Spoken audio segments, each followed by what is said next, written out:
Dalawang taong importante nga sa buhay ko. Ito nga ang aking ama at ang aking asawa.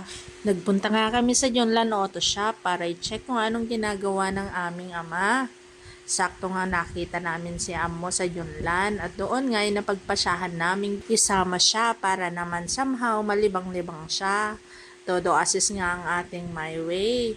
Kung alam mo lang ay sobrang kaligayahan ng puso ko kapag sa tuwing naalala mo ang aking amo at lagi mong ina-assist ang aming amo. Maraming salamat, my husband.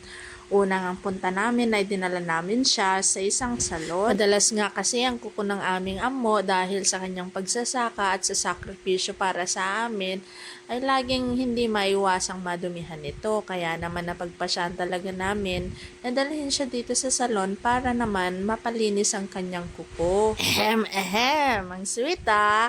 Baka naman, sama niyo ako. Yan tayo eh.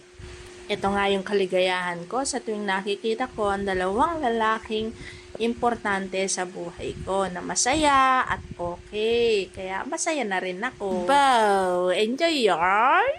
Enjoy sa massage yarn! Sana all! Kasama nga sa service nila, pag nagpakulay ka ng buhok, ay meron ng free massage. Baka naman! Ako gusto ko din ng whole body. Pasama! Enjoy ang ating amo!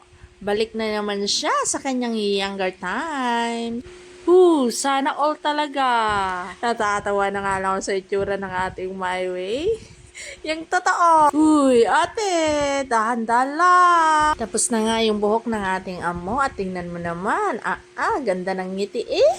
Time for manicure and pedicure para sa ating amo. And of course, with our my way. Sa isang simpleng pamamaraan. Masaya ako na nakikita ko sila na masaya. Na sa isang simpleng service na ito, okay sila, masaya na rin ako. Proud yarn! Proud pa eh. Tingnan mo naman, mga ngiti nila. Yung ilong ng aming amo, pati ilong. Umingiti na rin. That's all for now. I'll see you again on my next video. Bye!